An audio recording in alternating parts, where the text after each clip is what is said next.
Ce 9 avril 1955, Jules Melvurme se sent enfin soulagé. Depuis 12 ans, ses frères juifs de Charleroi le maudissent.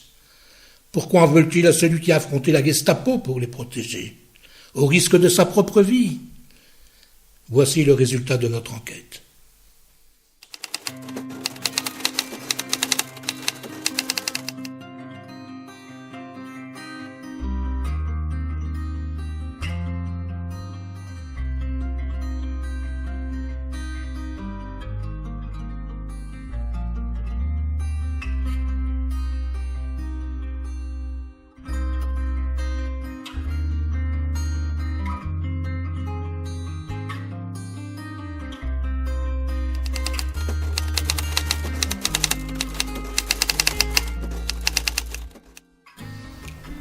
Après 1918, on manque de bras à Charleroi. Les étrangers sont les bienvenus. Ils arrivent d'Italie et de Pologne. Parmi les Polonais, de nombreux Juifs fuient la pauvreté et l'antisémitisme. Le jeune Jules Melvurme a 21 ans lorsqu'il arrive en juillet 1920. La plupart des nouveaux Juifs de Charleroi s'efforcent de renouer avec leur métier traditionnel. Les affaires de Jules Melvurme décollent. Il fonde une famille. Désormais, Jules Melvurme aspire à être reconnu par les 2000 Juifs qui ont immigré à Charleroi après lui. Il se rêve en notable, respecté et aspire à jouer un rôle en vue dans la communauté.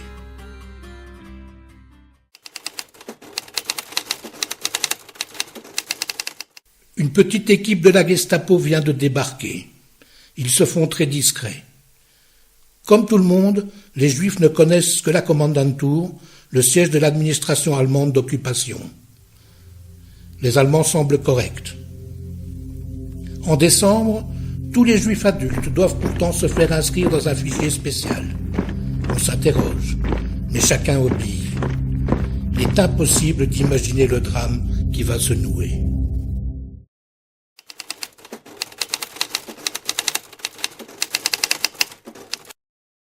L'occupant vient d'imposer une association des Juifs en Belgique, l'AJB. Il a placé le grand rabbin à sa tête. Pour Charleroi, le grand rabbin ne sait à qui s'adresser. On lui renseigne un homme un peu en vue, un certain Jules Melvurme. Trop honoré, Jules Melvurme accepte la mission de diriger l'AJB de Charleroi. Elle compte 1112 personnes.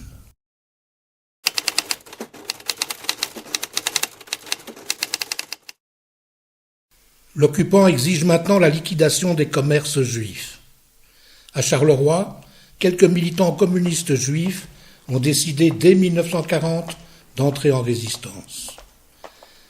Ils ont fondé une organisation clandestine, Solidarité juive. Un jeune comptable célibataire en fait partie. Il s'appelle Max Katz.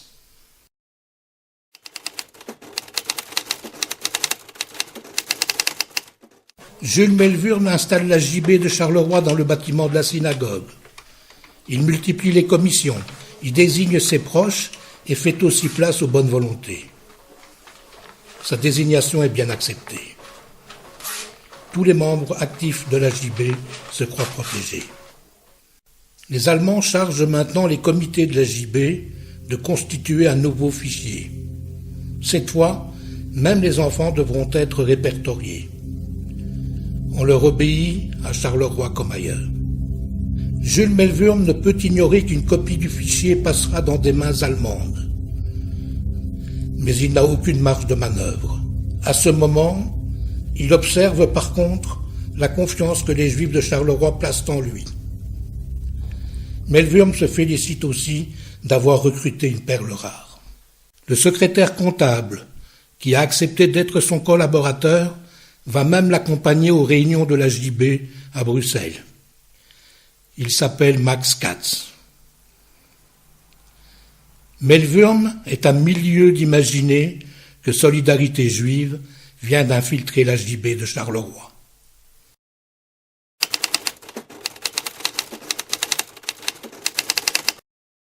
On exige maintenant de créer un enseignement séparé pour les enfants juifs. Katz et Melvurme rencontre les nouvelles autorités communales, mais le projet s'enlise. Max Katz accompagne Melvurm à l'Office du travail. On vient d'imposer un travail obligatoire pour les Juifs. La plupart des Juifs de Charleroi considèrent que Melvurm et la JB les protègent. Or, les Allemands exigent désormais le port de l'étoile jaune. À Charleroi, les étoiles sont distribuées à l'hôtel de ville. Elles font leur apparition dans les rues.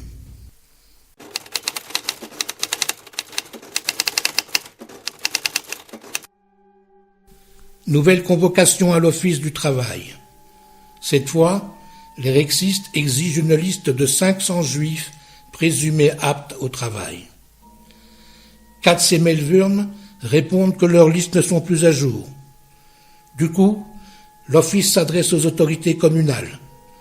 Elles font distribuer 500 convocations pour une visite médicale le 31 juillet à la rue Dupré.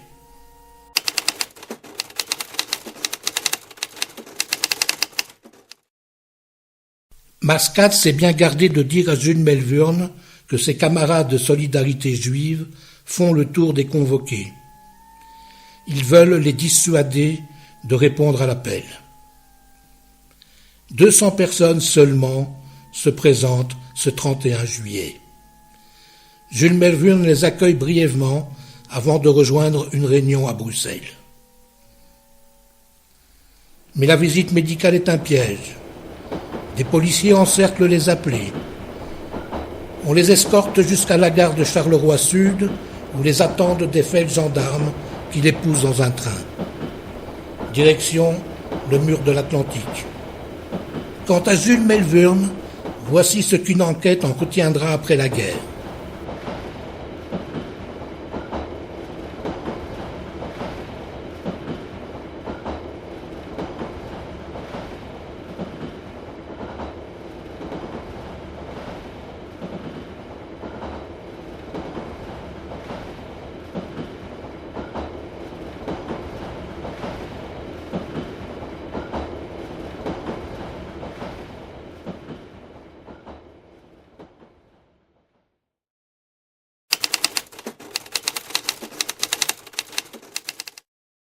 Himmler vient d'ordonner le transfert à l'Est des Juifs de l'Ouest. Officiellement, ils devront y assurer des prestations de travail. À la Gestapo de Charleroi, le Judenreferent et adjudant SS Heinrich Knappkotter passe à l'action. Il s'en est expliqué lors de son procès après la guerre. Pour éviter de devoir eux-mêmes se rendre à cette caserne de Malines d'où partent les trains vers l'Est, les administrateurs de la JB de Charleroi ne pensent plus qu'à se protéger eux-mêmes. Melvurm répercute les yeux fermés les garanties piégeantes de bon traitement fournies par les Allemands. Désormais, des vieillards et des enfants sont également convoqués. Certains dirigeants de la JB de Charleroi conseillent de se rendre à Malines. Comme d'autres convoqués, Bernard Hofrichter lui fait confiance. Mais de nombreux Juifs de Charleroi se sentent trahis et Melvurm ne sait plus que faire. Ce 17 août 1942, 2998 Juifs de Belgique ont déjà quitté Malines. Bernard Hofrichter et 199 autres Juifs de Charleroi de 11 à 69 ans font partie de ces 3 premiers convois. Un seul survivra. Bernard ne reviendra jamais. Il a été gazé dès sa sortie du train.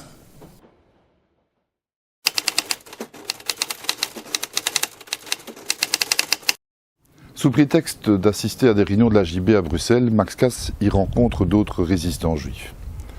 Ce jour-là, en revenant de Bruxelles à Charleroi, il est particulièrement inquiet et il va chercher très rapidement à les contacter. Ce qu'il a à leur dire, c'est qu'il a appris que des rafles monstres avaient été organisées à Anvers et à Bruxelles. Ensemble, évidemment, ils se disent que le tour de Charleroi va arriver et donc ils se mettent encore plus énergiquement à chercher des planques chez des citoyens courageux.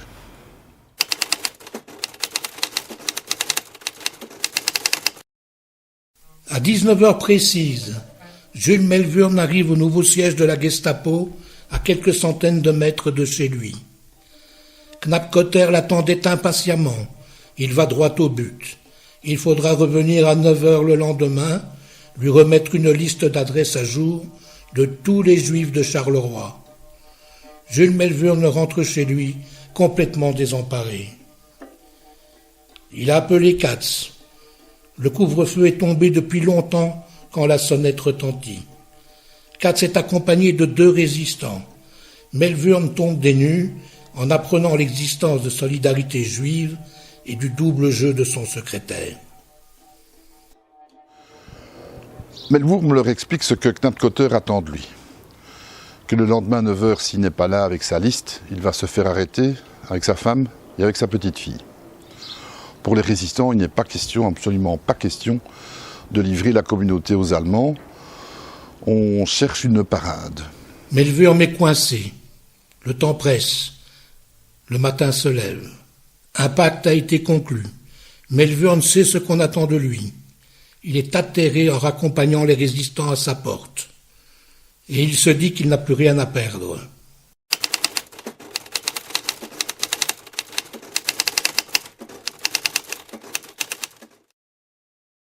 Il est 9h et Knapkotter jubile. Il tient en main la liste de tous les Juifs de Charleroi avec leurs adresses.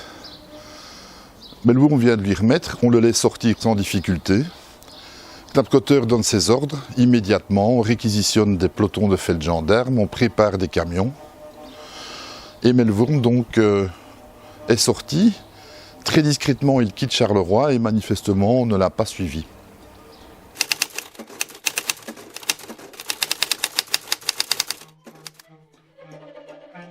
La course contre la montre est terminée.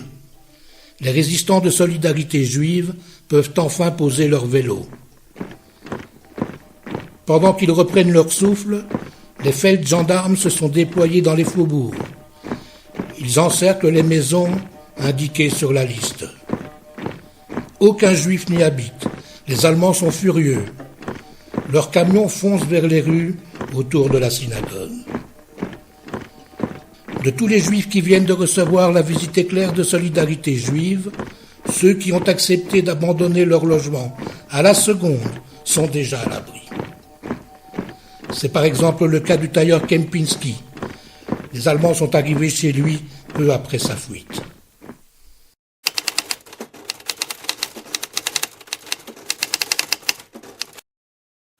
J'ai identifié 27 Juifs de Charleroi qui entrent à Malines 2 jours plus tard. La plupart proviennent des quartiers éloignés de Charleroi. Ce sont donc des personnes que les résistants n'ont pu joindre en vélo lorsqu'ils ont donné l'alerte. Ceci étant, ce sont des centaines de Juifs qui auraient normalement dû être arrêtés à Charleroi. Et en ce sens, on peut considérer que l'action des résistants a remporté un succès inespéré. C'est d'ailleurs un exploit unique en Belgique occupée. Quant à Melvurn, il avait accepté le pacte noué la nuit précédente avec Solidarité juive. Il est donc allé remettre à la Gestapo la fausse liste fabriquée pendant la nuit pour disperser les Allemands. En retour, Katz et ses camarades ont trouvé une cache pour sa femme et sa fille. En fin de journée, Melvurn les a rejointes. La famille se cachera dans la campagne autour de Namur. Quant aux résistants, ils vont assurer la prise en charge de centaines de leurs protégés qui viennent de passer dans la clandestinité. Ils vont devoir patienter pendant 2 ans encore jusqu'à la libération. Une libération que Max Katz ne verra jamais. Il est arrêté à Namur. Les Allemands le soupçonnent de porter de faux papiers d'identité. C'est au nom de Charles Gilbert qu'il sera déporté. L'ancien secrétaire de Melvurn décède à Buchenwald, 2 mois avant la capitulation. Il n'a pas été démasqué. Knapkotter et ses hommes reviendront à Charleroi dès 1946 pour y être jugés.